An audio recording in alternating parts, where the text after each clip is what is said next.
तो क्या प्रधानमंत्री मोदी माफी मांगने वाले हैं? क्या रमेश बिधूड़ी के कारण पीएम मोदी को माफी मांगनी पड़ सकती है, या फिर रमेश बिधूड़ी को जेल जाना पड़ सकता है, उन्हें दिल्ली पुलिस से गिरफ्तार कर सकती है, या उन्हें भाजपा से निकाला जा सकता है? मुझे ये सारे सवाल वो हैं जो अभी लगातार चर्चा में बने हुए हैं। रमेश बिधूड़ी ने कुछ ऐसा किया है कि पीएम मोदी के माफी मांगने से लेकर रमेश बिधूड़ी के खिलाफ एफआईआर दर्ज कराने तक की बातें चल रही हैं। तो रमेश बिधूड़ी उन नेताओं में से हैं जो अपने वक्तव्यों को लेकर चर्चा में बने ही रहते हैं। पहली बार वो विवादों में तब घिरे थे जब उन्होंने सितंबर 2023 में लोकसभा के अंदर बीएसपी के सांसद दानिश अली को मुल्ला उग्रवादी कहकर पुकारा था। उस समय उनके इस बयान पर काफी हंगामा हुआ था। अब एक बार फिर से उन्होंने कुछ ऐसा कह दिया है कि वो विवादों में आ गए हैं, लगातार चर्चा का केंद्र बिंदु बने हुए हैं। तो रमेश बिधूड़ी भाजपा की ओर से 2003 से 2014 तक दिल्ली से विधायक रहे हैं, फिर 14 से 2024 तक वो सांसद रहे, लेकिन एक बार फिर से वो दिल्ली विधानसभा जाना चाहते हैं और इसके लिए दिल्ली की कालकाजी सीट से चुनाव लड़ रहे हैं। अपनी एक चुनावी जनसभा को संबोधित करते हुए उन्होंने कुछ ऐसा कहा कि मीडिया से लेकर सोशल मीडिया तक बस उन्हीं की चर्चा हो रही है। उन्होंने कहा, लालू यादव ने वादा किया था कि बिहार की सड़कों को हेमा मालिनी के गालों के जैसा बना देंगे, लेकिन वो तो ऐसा नहीं कर पाए। लेकिन मैं विश्वास दिलाता हूं कि जैसे ओखला और संगम विहार की सड़कें बना दी गई हैं, और वैसे ही कालका जी की सारी सड़कें प्रियंका गांधी के गाल जैसी बना दूंगा। अब जैसे ही उन्होंने ये बोला, उनकी इस बात का वीडियो सोशल मीडिया पर वायरल हो गया। कांग्रेस के नेताओं की ओर से रमेश बिधूड़ी की कटु आलोचना की गई। कांग्रेस नेता संदीप दीक्षित ने कहा कि रमेश बिधूड़ी का बयान बहुत ही घटिया है, दिल्ली पुलिस उनके खिलाफ एफआईआर दर्ज कर कार्रवाई करे। अगर दिल्ली पुलिस नहीं करती है तो फिर कांग्रेस के बड़े नेताओं को उनके खिलाफ केस दर्ज करवाना चाहिए। तो वहीं कांग्रेस नेता सुप्रिया सीनेत ने तो पूरी बीजेपी को ही दोषी ठहराया।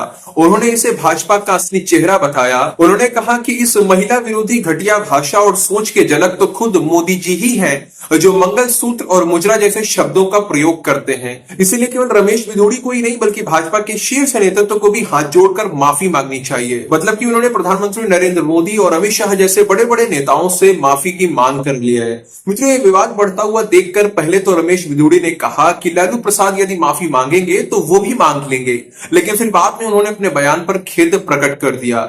हालांकि ये मामला अभी भी शांत नहीं हुआ है। सोशल मीडिया पर लोग दो धड़ों में बट गए हैं। एक वो है जो रमेश बिधूड़ी के इस बयान को गलत मान रहे हैं, महिला विरोधी बोल रहे हैं और एफआईआर दर्ज कराने तक की बातें कर रहे हैं। तो वहीं दूसरी तरफ कुछ ऐसे लोग भी हैं जो उनकी इस बात को गलत तो मान रहे हैं, लेकिन ये भी कह रहे हैं कि कांग्रेस को इस बात का विरोध करने का कोई नैतिक अधिकार नहीं है, क्योंकि कांग्रेस भी सर से पांव तक महिला अपमान में डूबी हुई है। लोग राहुल गांधी के उस बयान की याद दिला रहे हैं जिसमें उन्होंने ऐश्वर्या राय को नाचने वाली बोला था। उनके इस बयान के बाद काफी हंगामा भी हुआ था।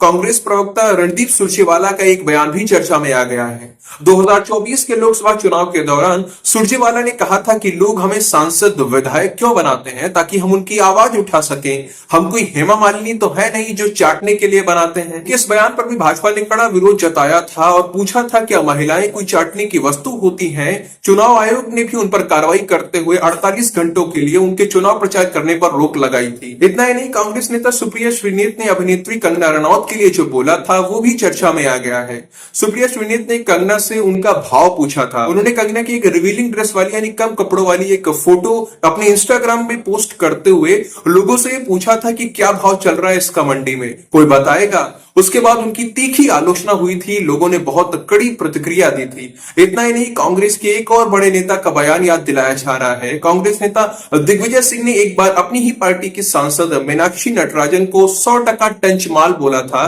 जिसको लेकर भी बड़ा विवाद हो गया था। और ऐसे ही बहुत से बयान है, बहुत सी बातें हैं जो लगातार सामने आ रही हैं।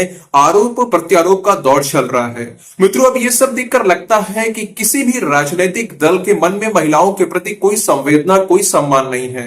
सभी राजनीतिक दल महिलाओं के अपमान से सने हुए हैं, जो कि बिल्कुल ठीक नहीं है। हर एक राजनीतिक दल को एक मर्यादा बनाकर रखनी चाहिए और उस मर्यादा का उल्लंघन किसी को नहीं करना चाहिए। जो रमेश बिधूड़ी ने जो प्रियंका गांधी के ऊपर अनुचित टिप्पणी की है, इस पर आपके क्या विचार हैं? और जैसा सुप्रिया श्रीनेत ने कहा, आपको भी लगता है कि रमेश के बयान के लिए प्रधानमंत्री मोदी को माफी मांगने की जरूरत है? आपके हिसाब से रमेश बिधूड़ी ने जैसे को तैसा वाली बात का अनुसरण किया है, क्योंकि उन्होंने लालू का उदाहरण देकर अपनी बात रखी। रखी है।